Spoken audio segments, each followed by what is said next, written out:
O programa a seguir é livre para todos os públicos.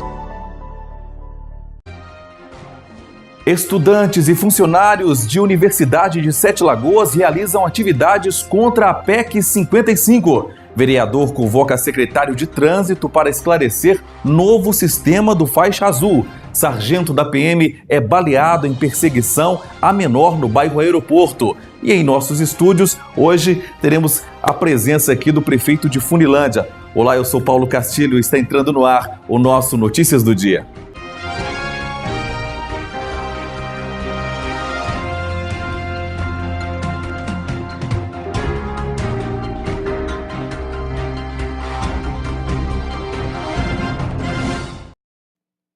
Olá, Sete Lagoas, olá, Brasil, obrigado a você pelo carinho, pela sua companhia. Estamos ao vivo, né, aqui nos estúdios da ETV Centro Minas, canal 58, na TV aberta e também na Blue TV, na TV a cabo, canal 12 e, claro, ao vivo também pelo Facebook. Obrigado a você pelo carinho, por sua companhia, onde quer que você acompanhe a nossa transmissão. Você, é claro, pode participar com a gente. O telefone está no rodapé aí, gente, ó, 3774-6802. Participe também com a gente pelo nosso Facebook aí. Estamos ao vivo, a nossa live tá aí, tá ok? Olha, já tem a Leide aqui, Silva, participando. Olá, Paulo, tudo bem? Mande um abraço para o Matheus do bairro Boa Vista. Estamos assistindo o jornal. Quer participar com a gente? Pode entrar em contato. A gente gosta de fazer um telejornal bem diferente, né? Bem gostoso, bem diversificado aqui. Você do outro lado também participando conosco aqui, tá ok? Olha, gente... a unidade de Sete Lagoas da Universidade Federal de São João del Rei está em greve contra a PEC que determina um novo regime fiscal para o país pelos próximos 20 anos. O professor Leonardo Carnevale Dias explica que a mobilização é uma forma de defender a educação superior. Em apoio à paralisação, os estudantes da faculdade mantêm as atividades na faculdade oferecendo cursos e realizando debates em rodas de conversa sobre temas referentes às propostas que estão sendo discutidas no parlamento e também sobre assuntos como homofobia e igualdade de gêneros. Na programação está agendada até uma doação de sangue coletiva. A greve deve ser, abre aspas, a greve deve ser ativa. A universidade tem que ser atendida como um todo. Fecha aspas, explica então o Carnevale. Na sexta-feira, dia 25, trabalhadores e estudantes pretendem realizar um ato contra a PEC 55 na cidade.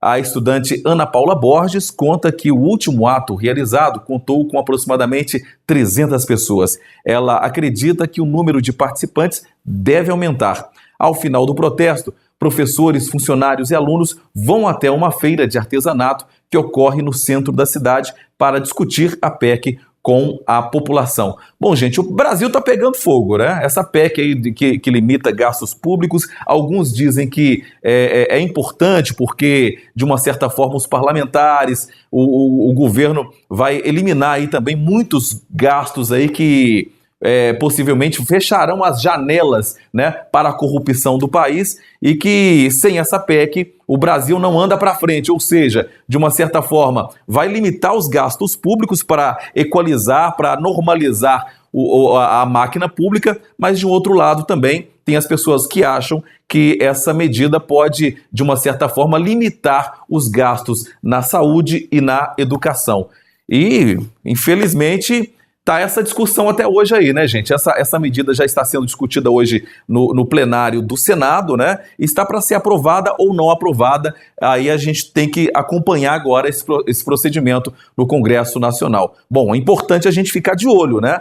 Porque o que tem de manobras naquele Congresso, no Senado, tanto no Senado quanto também na Câmara dos Deputados, não é brincadeira. O que mais importante hoje a gente tem que pensar também e dar muito apoio são a favor das 10 medidas contra a corrupção, né? Essas 10 medidas, elas estão sendo, de uma certa forma, também discutidas no Parlamento brasileiro e é de extrema importância que todos nós brasileiros possamos acompanhar, né, de perto o que está acontecendo lá e também não omitir, gente.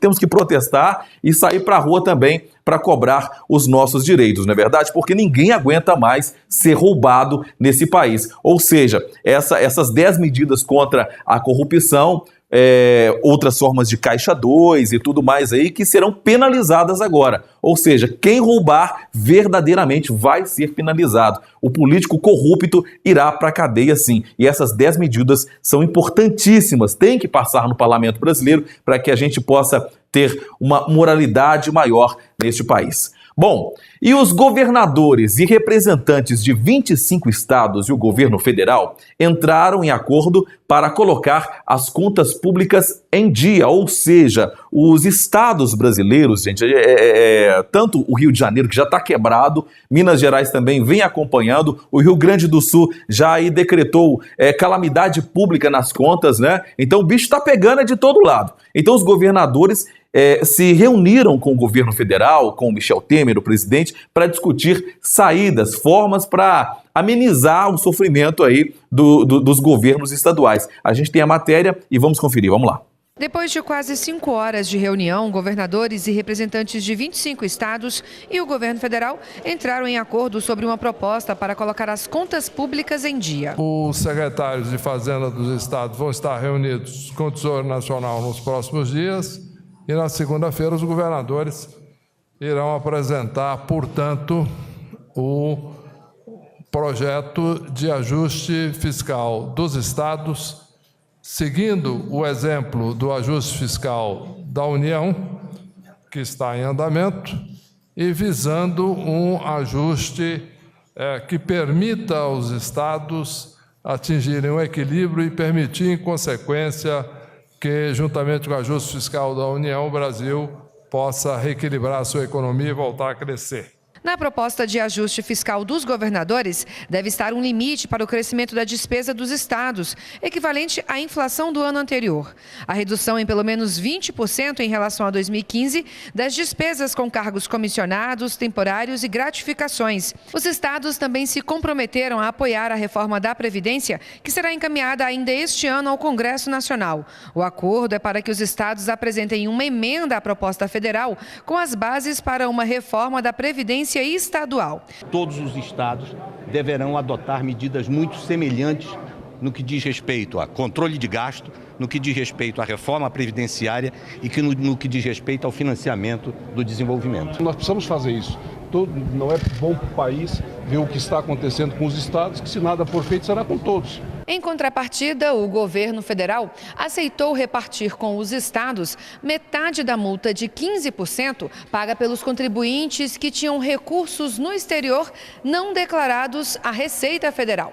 A medida deve resultar em pelo menos 5 bilhões de reais extras para os cofres estaduais. O acordo será formalizado no processo que está em andamento no Supremo Tribunal Federal. Também ficou acertado o apoio dos governadores para a retomada do texto original do projeto de lei que renegocia a dívida dos estados. A repactuação dá um prazo de 20 anos para que os estados quitem a dívida que têm com a União.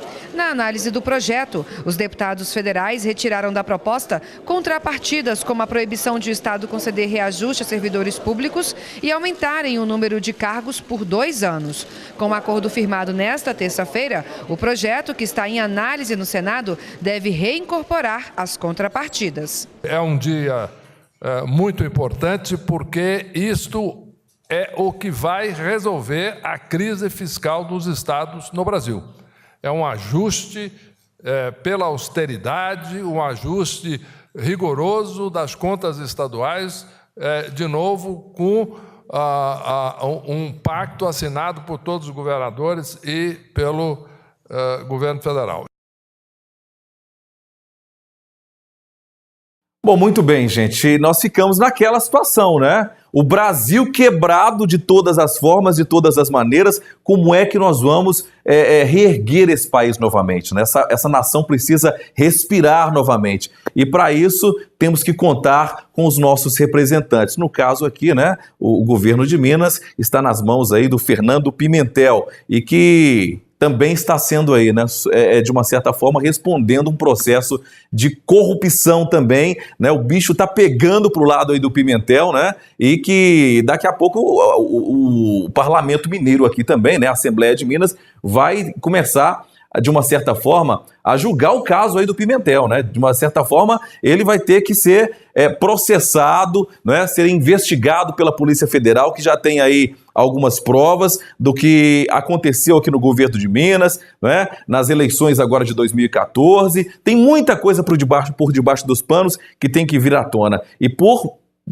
a situação do governo de Minas também não está das melhores, viu, gente? A gente precisa muito aí de uma certa forma, equilibrar, né, o nosso orçamento aqui, porque o que a gente analisa que vai acontecer de agora para frente é o Brasil passar por uma recessão ainda maior, porque as coisas não estão boas para o lado dessa nação. O Brasil precisa se reerguer e quem está lá em cima, infelizmente, não está pensando em nós, não, né? Infelizmente, está pensando só nos bolsos deles. No caso daquele ministro lá, né, Gedel Vieira, sei lá do que, né? O camarada está pensando, querendo, de uma certa forma, que o outro ministro, que até pediu demissão, né, porque estava sendo constrangido, estava sendo pressionado a, de uma certa forma, liberar uma autorização lá na Bahia, em Salvador, lá de um prédio, né, que de uma certa forma iria contribuir para que esse ministro Gedel Vieira Lima aí pudesse ter, né, esse prédio legalizado lá, mas de uma maneira ilegal, né? Mas assim, infelizmente o nosso Brasil precisa melhorar, gente. Precisamos orar muito e cobrar dos nossos representantes. Olha, no começo da tarde de ontem, ocorreu um acidente de trânsito envolvendo um carro e uma motocicleta no cruzamento das ruas Joaquim Murtinho e São José, no bairro São Geraldo. A condutora e a passageira da moto sofreram pequenas escoriações pelo corpo. De acordo com o condutor do veículo Fiat Strada, ele seguia pela rua Joaquim Murtinho quando parou o carro no cruzamento da rua São José. Outro motorista sinalizou para ele para que ele pudesse seguir, momento em que ele fez a conversão e acabou batendo na motocicleta. A condutora da moto, Honda Bis, disse à polícia militar que seguia pela rua São José, sentido centro, com a filha, quando o semáforo abriu e foi surpreendida por um carro que entrou em sua frente, batendo na parte lateral da moto. A equipe de resgate do Corpo de Bombeiros fez os primeiros socorros e encaminhou a condutora da motocicleta ao hospital municipal. Bom, agora vamos saber um pouquinho mais sobre saúde. É importantíssimo a gente saber sobre esses problemas do dia a dia que a gente vê, né? A gente tem, de vez em quando, dá aquela queimação, aquela azia, né? Aquele refluxo gastroesofágico, né? É um monte de problema que a gente tem no dia a dia, né? Então, assim, agora está na hora da gente saber um pouquinho sobre os medicamentos que a gente tem que usar, né? Que as pessoas geralmente utilizam durante o dia a dia, como o omeprazol, o famoso omeprazol, né? Então, assim, será que isso é bom ou isso é ruim para a saúde das pessoas? Quando você vai no médico lá, né, o médico, por algumas vezes, já receita ali o uso do omeprazol, né? Mas há outros especialistas também que dizem que esse tal desse omeprazol aí, para dores abdominais, para azia, para tudo quanto é tipo de coisa aí, né, no trato intestinal, não é bom. Então, nós vamos saber agora. Tá pronto aí, Daniel? Tá pronto? Então, daqui a pouquinho, então, a gente chama essa matéria, tá, gente, para você saber sobre tudo isso que está acontecendo aí, tá legal? Sobre a saúde, sobre o omeprazol. Daqui a pouquinho a gente tem essa matéria na íntegra para você. Então, daqui a pouquinho, a gente volta depois do intervalo com muito mais notícias aqui na nossa programação. Continue aí.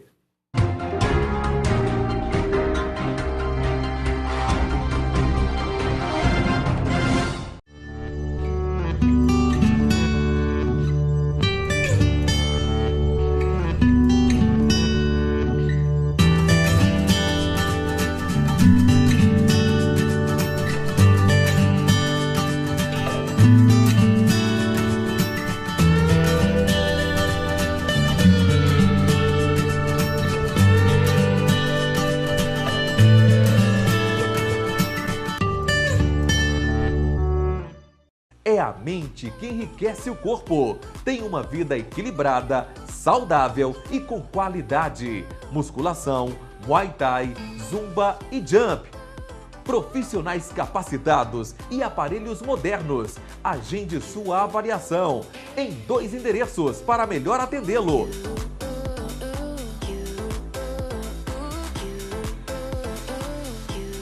Academia Via Fitness. Com um propósito nobre e desafiador de dar continuidade ao projeto inicial, de formar profissionais capacitados e atualizados para ingressarem no mercado de trabalho, foi criada a Faculdade Ciências da Vida.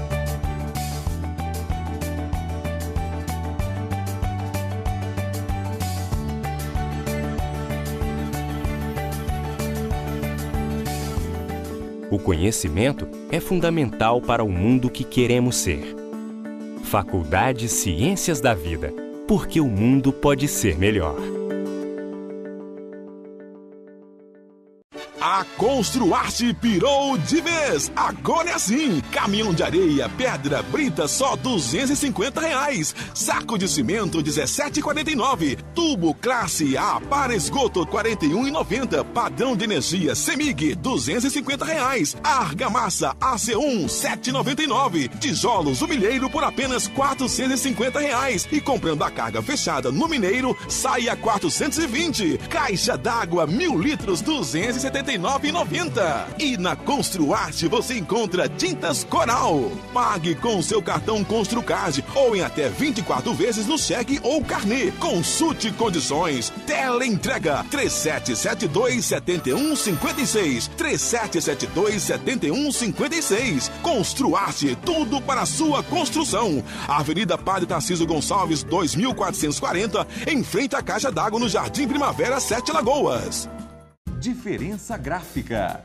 Uma boa impressão tem que ter fidelidade nas cores e fidelidade no acabamento. Diferença gráfica. Criação, impressão em geral, panfletos, cartões de visitas, banners, credibilidade, agilidade e pontualidade. Diferença gráfica. Rua Goiás, 1492, Loja C, Boa Vista. Telefone 3773-5341. Os mineiros, apesar das dificuldades, estão superando velhos desafios. Os fóruns regionais completaram 1 ano e as entregas começaram a chegar. O governo de Minas Gerais realizou encontros em 17 territórios do estado para ouvir de perto as necessidades de cada região e definir as suas prioridades. É uma alegria, através desses fóruns nós termos conseguido essas ambulâncias e assim podendo salvar vidas nessas regiões e realmente sendo um diferencial para o nosso povo. A gente vive um desafio muito grande, que é a falta de água. E quando a gente chega até o fórum para participar, para ouvir, a gente leva as nossas dificuldades, os nossos desafios, o governo ouve e coloca em prática. Com os fóruns, se inaugura um novo projeto de governar, onde a população participa e define junto com o governo as políticas para cada região. O Estado vence desafios governando em parceria com quem sabe o que precisa ser feito. Os mineiros. Minas Gerais. Governo de todos.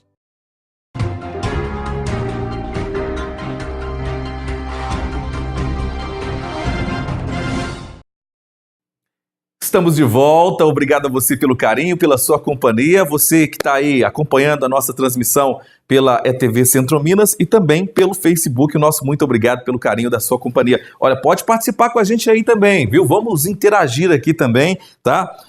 Tem a Carol Aguiar também está acompanhando a nossa transmissão, você que quer participar com a gente, pode interagir conosco aqui também. A Leide Silva também está com a gente aí, um abraço. Coloca o bairro onde vocês estão aí, tá bem, gente? Para que a gente possa mandar um abraço aí caprichado para todo mundo, tá bom? Olha, na tarde desta terça-feira, um sargento, olha que absurdo, hein? Olha que absurdo. Na tarde dessa terça-feira, um policial militar, volta por favor aí, Amanda, por favor, que eu parei aqui. Vamos lá?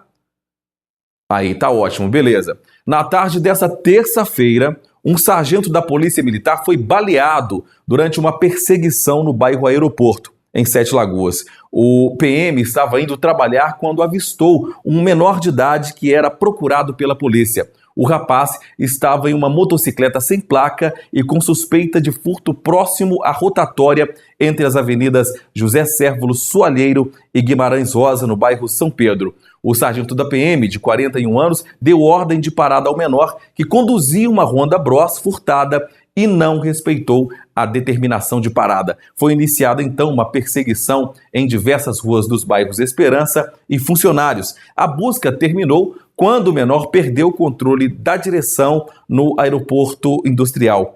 Caído no chão, o rapaz sacou de uma arma de fogo da cintura e efetuou 2 disparos em direção ao sargento. O militar foi atingido na panturrilha direita. O bandido fugiu a pé pela rua Geraldo Teixeira Barbosa, sentido aeroporto, e foi perseguido pelo sargento baleado e por militares que seguiram para o local montando um cerco. Os militares visualizaram o menor pulando muros de diversas residências nas proximidades da rua Cambé. Ao questionar um morador sobre o paradeiro do jovem, os PMs suspeitaram da reação e entraram na residência. O menor foi localizado no interior da casa e foi apreendido no local com uma arma de fogo calibre 32 e encaminhado para a Delegacia de Polícia Civil, juntamente com o morador. Ele tem passagem pela polícia por posse ilegal de arma de fogo e munição, crime contra patrimônio, furto e ameaça. O sargento foi encaminhado para a unidade de pronto atendimento, a UPA. Olha para você ver a ousadia dos bandidos hoje aí, gente, né? Não basta só, né, assaltar, praticar crimes e tudo mais. Olha, o meliante aí dessa vez conseguiu balear um militar aí, né, que graças a Deus não teve a sua vida ceifada, né, gente? Tá acontecendo até hoje, né, uma grande polêmica no Brasil aí também, referente uma enquete, né, que aquela apresentadora lá da Rede Globo, como é que é o nome dela? Fátima Bernardes, né? Daqui encontro com Fátima Bernardes, jornalista, inclusive excelente jornalista aí, a Fátima Bernardes, né? Ela colocou uma enquete lá onde as pessoas tinham que definir qual pessoa ela salvaria. No caso, um bandido que estava gravemente ferido ou então um policial que estava levemente ferido, né? A maioria das pessoas que estavam no estúdio lá gravando preferiram salvar o bandido, né? Apenas uma pessoa escolheu salvar a polícia. Olha que situação que a gente está hoje no Brasil, né? Se você, meu amigo, que está na sua casa aí, não poder contar com as forças de segurança que a gente tem hoje em dia, você vai pedir para quem, né? Imagina isso, olha que inversão de valores que nós estamos tendo hoje no país, né? As pessoas, muitas pessoas, preferindo escolher, né, salvar um bandido do que a vida de um policial que está ali, de uma certa forma, para defender a honra, defender a sociedade, até mesmo com sua própria vida, né? É inadmissível o que está acontecendo hoje em dia e esse nosso país tem que repensar muitos os valores, né? Tá tudo muito doido, esse país está muito virado, né? Infelizmente. Olha, gente, a importância da nota fiscal. O fim de ano é uma época de maior consumo no país. Atento às promoções, o consumidor muitas vezes se esquece de um detalhe: pedir a nota fiscal. Além de garantir uma eventual troca do produto, o documento é uma forma de evitar a sonegação e garantir recursos para áreas essenciais como a saúde e a educação. Nós vamos conferir na matéria da Rede Minas. Vamos lá. Muitos consumidores não têm o costume de pedir o cupom ou a nota fiscal. Eu não tenho esse costume, eu não peço. Geralmente eu pego e logo jogo fora também. É cômodo, mais cômodo, né? Mas eu sei que estou errado. Outros pedem a nota apenas para determinados tipos de produtos ou serviços. Os eletrônicos, né, eletrodomésticos, caso se precisar trocar. Aí eu tenho que ter o cupom fiscal, mas assim, sorvete, alimento, supermercado, nada disso eu peço. Obrigado. Um gesto simples, mas que é fundamental na compra de qualquer tipo de produto. Pedir o cupom ou a nota fiscal. É assim que nós asseguramos que o valor do imposto vai ser pago pelo comerciante ou dono do estabelecimento. Para se ter uma ideia, a maior fonte de arrecadação dos estados e municípios é o ICMS.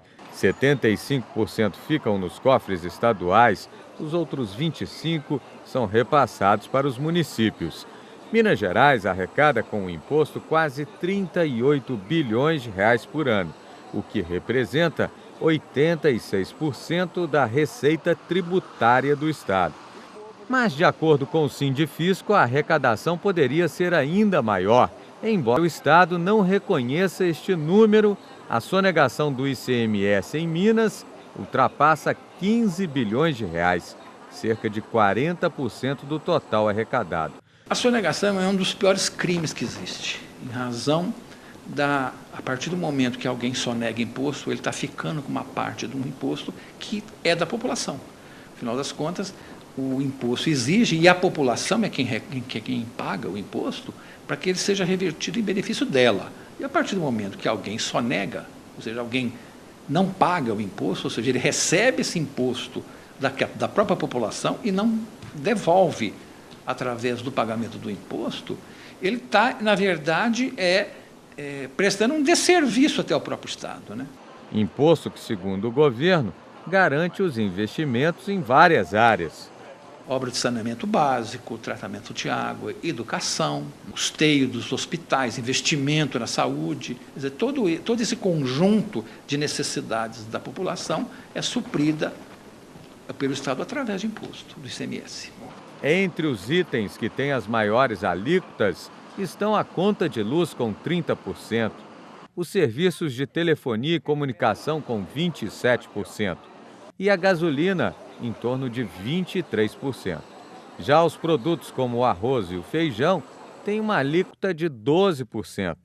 De acordo com esse especialista em direito tributário, as alíquotas do ICMS são definidas pelo critério da essencialidade, o que está previsto na Constituição Federal, mas muitas vezes, na prática, isso não é respeitado. Quais são hoje as alíquotas que costumam ser mais altas, e isso é uniforme em quase todos os estados? Então, são os setores de maior arrecadação, onde o Estado concentra a sua arrecadação de ICMS. Energia, combustível, telefonia. Todos itens essenciais e com as maiores alíquotas. Então, nós precisamos de uma intervenção imediata do Poder Judiciário para que exija, por parte dos estados, o cumprimento dessa regra constitucional. Os produtos essenciais têm que ter alíquotas menores. E para garantir a aplicação dos recursos, é importante que a população fiscalize. O que aquela gestão está priorizando de gasto? Quais são, assim, as prioridades públicas dela? Então, a gente consegue enxergar isso no Estado. Então, acho que o cidadão precisa ter essa consciência de que ele é o principal agente de fiscalização e cobrança e, sobretudo, no momento da eleição nas urnas. Que a gente vê os nossos hospitais sobrecarregados, a gente vê algumas escolas que não estão em condições de receber nossos alunos, algumas coisas que deveriam ter assim, a preferência, a gente vê que realmente às vezes fica em segundo plano. Eu não faço compra sem pedir o cupom. E conferir também o que vai para o Estado, o que vai para o município, o que vai para a União. Para que depois? Para depois cobrar de todos eles. Bom, gente, confira agora como fica o tempo e a temperatura para Sete Lagoas e toda a região sudeste. Vamos lá.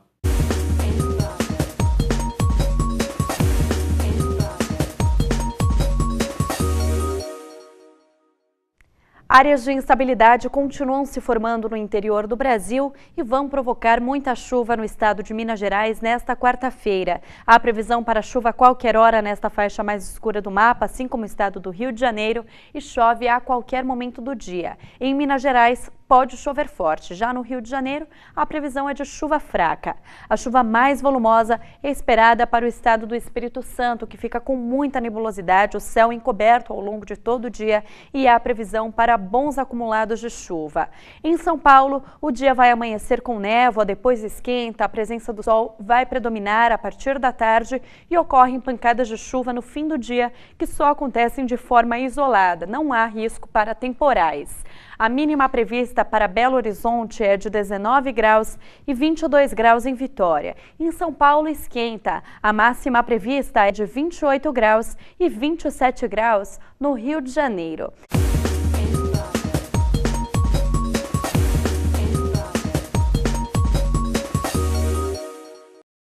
Bom, e os trabalhadores que perderam o prazo para sacar o abono salarial do Programa de Integração Social, o PIS, e do Programa de Formação do Patrimônio do Servidor Público, o PASEP, referente ao ano base de 2014, terão nova oportunidade para retirar o benefício. Vamos conferir, vamos lá.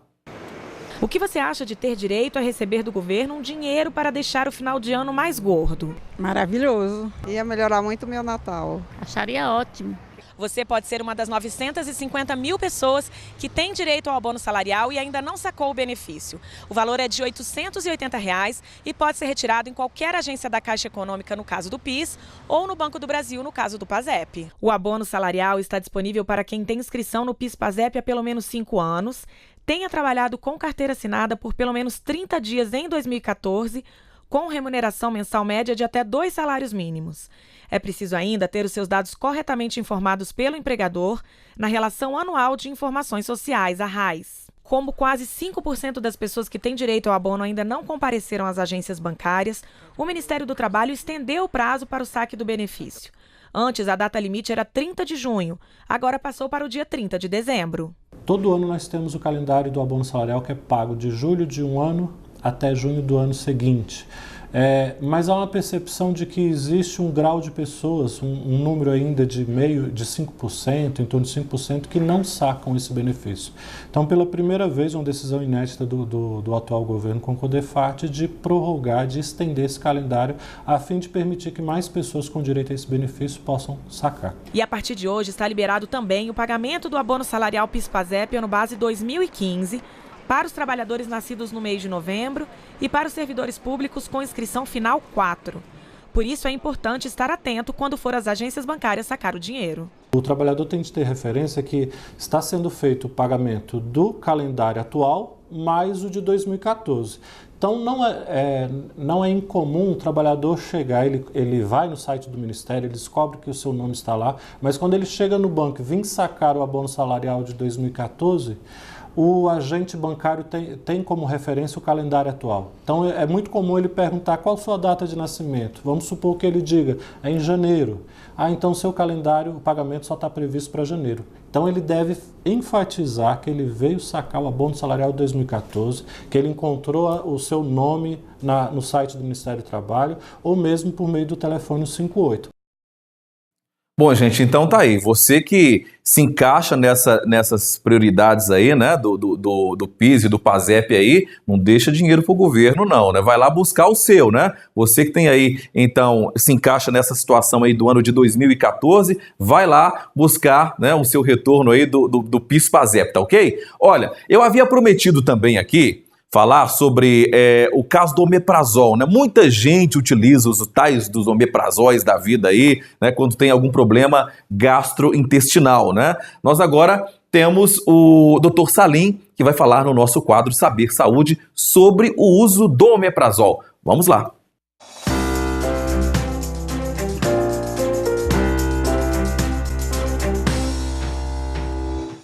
Meu nome é Fábio Atuí, eu sou cirurgião do aparelho digestivo e coloproctologista. Hoje, ao invés de eu responder a pergunta de alguém, eu vou fazer uma pergunta. Quero fazer uma pergunta para o meu amigo Dr. Salim Elito, que é um clínico geral. Dr. Salim, nós podemos usar esse e-mail aqui para fazer uma comunicação entre a gente, acho que vai ser muito bacana. Eu gostaria de saber, Salim, você com a sua experiência, com tantos pacientes que acompanham com você, se você costuma realmente ver alterações naquelas pessoas que tomam omeprazol cronicamente. Porque assim, tem muita gente que toma omeprazol. Os trabalhos mostram que o omeprazol é um remédio seguro. Mas existiram aí algumas publicações meio complicadas, meio não tão científicas, mais jornalísticas, falando a respeito da demência relacionada com o omeprazol, falando de anemia, de deficiência de vitamina. Qual que é a tua experiência? Qual que é a tua opinião? O omeprazol pode ser tomado de uma maneira crônica, contínua, sem prejuízo para a saúde das pessoas? Estou esperando a tua resposta, hein? Meus amigos, em especial meu amigo, professor Fábio Atuí, grande cirurgião do aparelho digestivo, que me homenageia com uma pergunta. Eu espero que os internautas, quem acompanha nosso blog, tanto o meu quanto o dele, aproveitem esse nosso bate-papo. Espero poder fazer algumas perguntas também para o Dr. Fábio e responder outras. E ele já me pôs numa fogueira, falando a respeito do omeprazol, que agora está na moda dizer que o omeprazol da demência, da anemia, da tumor, da câncer. Gente, todo medicamento tem que ser tomado com acompanhamento médico. Toda droga, o nome já diz, é uma droga alopática, não vou entrar na homeopatia, na ortomolecular, nada disso. Na alopatia, que é a nossa farmacologia, a farmacologia da nossa medicina, ela é utilizada e ela é passível de efeitos colaterais, de eventos adversos. Às vezes, o efeito colateral de uma droga, ela é individual. Tem gente, às vezes você atende uma pessoa e fala, fui tomar tal antibiótico e me deu uma coceira atrás da orelha. Estou fazendo um exemplo idiota. Aí você vai, mas eu nunca vi isso acontecer. Mas naquele ser humano, isso aconteceu. Isso é um fato esporádico, é um fato pontual. O que a medicina faz? Quando ela lança no mercado um medicamento, uma droga nova, já devidamente pesquisada, ela monitora a utilização desses medicamentos por parte da população e começa a perceber possíveis efeitos colaterais, possíveis complicações relacionadas à ingestão daquele medicamento. O uso crônico do omeprazol é uma coisa muito comum. Existem doenças do aparelho digestivo, refluxo, úlcera, gastrite, enfim, problemas do esôfago, estômago e duodeno que necessitam o uso crônico, prolongado do medicamento omeprazol. Então eu digo com toda segurança, não existe nenhum trabalho cientificamente comprovado, nenhuma pesquisa feita, e muitas estão sendo feitas, que mostre que o omeprazol leva à demência. Não é verdade. Nunca vi um câncer de estômago ou um câncer de esôfago causado pelo omeprazol. O omeprazol é um medicamento muito utilizado no tratamento das úlceras, das gastrites e do refluxo. E é muito utilizado mesmo e tem ótimos resultados. Nunca vi uma deficiência de absorção de nada relacionado ao omeprazol. Apesar que isso pode ter algum embasamento, mas eu nunca vi. E nunca vi demência causada pelo omeprazol, e não tem nada escrito. O que nós observamos é, a pessoa que usa prolongadamente omeprazol, há um aumento do tamanho das glândulas da mucosa estomacal, da mucosa gástrica, uma hiperplasia das chamadas glândulas fúngicas. Mas isso não leva a nenhum problema, não causa nenhuma doença, nunca degenerou para câncer. Pelo contrário, tem muitas situações em que você deve usar o omeprazol para prevenção de câncer causado, por exemplo, pelo refluxo gastroesofágico, numa coisa chamada esôfago de Barrett. Diminuição da absorção. O que acontece com o uso do omeprazol? Diminui a acidez, a produção de ácido clorídrico do estômago. Isso pode prejudicar a absorção de algum elemento, ferro, alguma vitamina. Mas eu nunca vi, e nunca vi escrito nenhum trabalho publicado. Então, definitivamente, o omeprazol usado por orientação médica e com controle, não se comprovou que ele cause nenhum problema do que se diz por aí.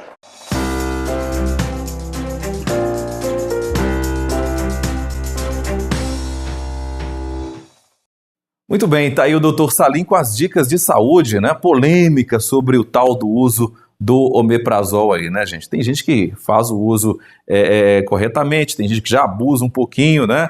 Mas continua, né? Continua essa polêmica aí e o Dr. Salim tirou muitas das dúvidas referente a este tão famoso medicamento aí. Olha, gente, hoje eu havia prometido também aqui trazer a presença, né, do prefeito eleito de Funilândia, só que ele mesmo ligou aqui para a nossa recepção, desmarcando o compromisso, porque, né, alguma coisa que aconteceu na sua agenda lá, né? Mas assim, vamos remarcar uma nova data ainda essa semana para recebermos em nossos estúdios, então, o prefeito eleito de Funilândia, tá ok? Um forte abraço para você, obrigado pelo carinho da sua companhia. Nós voltamos amanhã ao meio-dia, o nosso encontro aqui, né, com o nosso telejornal, e mais tarde tem a reprise às 7h30 da noite. Um forte abraço para você, muito obrigado pelo carinho. Tchau, tchau.